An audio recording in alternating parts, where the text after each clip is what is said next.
আমার নাম কবির আহমদ। আমি সবজি আমার বাবাই সবজি বেজে গেছে না, কারণ আমিও গেছি। এখন মালিকরে দেওয়া লাগে, এক নয় দেওয়া লাগে সরকার দিয়ে, এক নয় দেওয়া লাগে বাজার দিন লেচলি, 3 নয় দেওয়া লাগে। এখন টাকা তৈরি গিয়ে মুঠি আমরা কীরকম দিতাম আর কীরকম দিতাম। আসা দিনে বিক্রি হয় 1000-1200 টাকা। এখন মার দেয় না, মালিকে উঠতাম আমরা বইতাম। রাতাবাড়ি কাজের বাজারে চলছে ব্যাপক অরাজকতা। নিয়মিত রেভিনিউ দেওয়া সত্ত্বেও কুচপাড়োয়ানিহি মনোভাব নিয়ে সরকারি শেড ঘরের থেকে মোটা অঙ্কের তোলা আদায় করছে একাংশ প্রভাবশালীরা। বাজারে নির্মিত রয়েছে সরকারি শেড ঘর, যেখানে বসে ক্ষুদ্র ক্ষুদ্র ব্যবসায়ীরা সবজি বিক্রি করে কোনো মতে সংসার চালান। কিন্তু সরকারি শেড ঘরে বসলে মালিকানা যদি 8-10 হাজার টাকা করে দিতে হয়, তাহলে সবজি বিক্রেতাদের উপায় কি হতে পারে একবার ভেবে দেখুন তো। এটা কোনো দূর দেশের কথা নয়, বলা হচ্ছে রাতাবাড়ির অন্যতম ঐতিহ্যবাহী কাজীর বাজারের কথা, যেখানে কোনো নিয়ম নীতির বালাই নেই। জনগণের সুবিধার জন্য বাজারে নির্মিত হয়েছে সরকারি শেডঘর, যেখানে বসে ক্ষুদ্র ক্ষুদ্র ব্যবসায়ীরা বসে অনায়াসে সংসার চালাতে পারেন। তারা বিনিময়ে দৈনিক 20 টাকা করে দিয়ে যান সরকারি রেভিনিউ। কিন্তু দৈনিক এই 20 টাকা প্রদান করার পরও নিস্তার নেই সবজি বিক্রেতাদের। এসব সরকারি শেডঘরের নাকি কারা কারা মালিকও রয়েছেন, তাদেরকেও নিতে হয় মোটা অঙ্কের সালামি। তা আবার স্থানভেদে কোথাও 2000 টাকা, আবার কোথাও 16,000 থেকে 18,000 টাকা।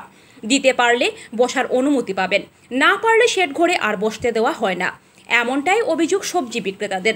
তাদের সঙ্গে কিভাবে অবিচার হচ্ছে সংবাদ মাধ্যমের কাছে এর সাতকাহন তুলে ধরলেন সবজি বিক্রেতারা। সৈয়ব আলী নামক এক প্রৌঢ় বলেন, তারা দৈনিক 20 টাকা সরকারের রেভিনিউ দিয়ে থাকেন। তিনি নাম উল্লেখ না করে বলেন, স্থানীয় কিছু প্রভাবশালী একদল লোক রয়েছেন যারা নিজেদের প্রভাব খাটিয়ে এসব সরকারি শেডঘরের মালিকানা দাবি করে তাদের কাছ থেকে মোটা অঙ্কের টাকা আদায় করেন।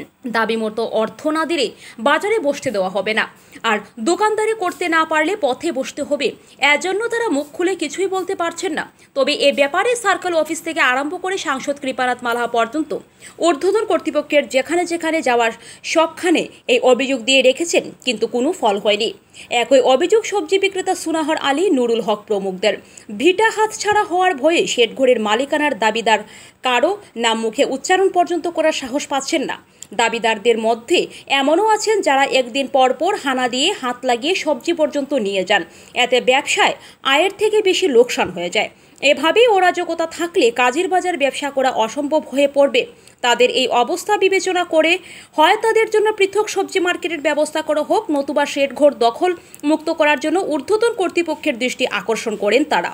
অন্যথায় তারা রেভিনিউ বন্ধ করতে বাধ্য হবেন বলে হুঁশিয়ারি দেন সোয়াব আলী। ও বাজারও আমি আর প্রায় অনেক বছর থেকে আমি ফুটপাতও সবজি বেচাবিকে করি, আমি কোনোরকম আমার জীবিকা রক্ষা করি। অনেক কাগজ আমরা বলার জায়গা নাই, অবৈধ হিসাবে যে সরকারের রেভিনিউ নেই আমরা, কিন্তু সরকারের কাছে অনেক কাগজ দিয়েছি দেখুন আপনারা, কিন্তু আমরা কোনো অ্যাকশন নেই না। এখন আমরা সরকারের রেভিনিউ আমরা বন্ধ করবো, যদি আমরা কোনো সুব্যবস্থা না দেই, তাহলে আমরা সরকারের রেভিনিউ বন্ধ করবো। ও যেটা সেট করেন আছে, এটা হইলো সরকারি যদি সেট করেন, আবার ইনো মালিকানা আরে খারা দেওয়া লাগে, রেভিনিউ আরে খারা দেওয়া লাগে। আছে না? মালিকানা আছে, এক্সট্রা ফিক্সড এখানে মালিকানা একটা ফিক্সড দেওয়া লাগে, আর রেভিনিউ আরে খারা দেওয়া লাগে, ওরে দিতাম।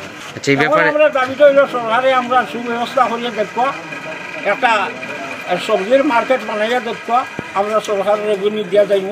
না হয় আমরা আজকে আগামী এক সপ্তাহ আমরা অপেক্ষা করবো, কোনো সুব্যবস্থা যদি না পাই আমরা রেভিনিউ বন্ধ করি। আমরা কাছ থেকে 20 টাকা করিয়া নেই। হয়তো এখন আমরা বইবার জায়গা নাই, সেট করে বইলে ভাড়া দেওয়া লাগে, আর ওইদিকে আবার মুটিও দেওয়া লাগে। মুটি তো 20 টাকা করে দিই, ভাড়া তো কেউ 8,000, কেউ 10,000, কেউ 5,000, কেউ 3,000। ভাড়াটা বিটার মালিকে নেয়, তারা মালিকানার মালিকে নেয়। সরকারি মাটি কি আমরা জানি না তো, সরকারি মাটি হইলে তাহলে ভাড়া নেয় কি তাহলে জানা নেই। ওই তো কাগজ আছে দীর্ঘ 20-25 বছর, 2016 থেকে আমরা অভিযোগ জানাই যাই। এর আগে এই বাজারও কমিটিতে জানাই আইসি, আমরা কোনো একটা আমরা সারা দেয় না, আমরা ব্যবস্থা দেয় না।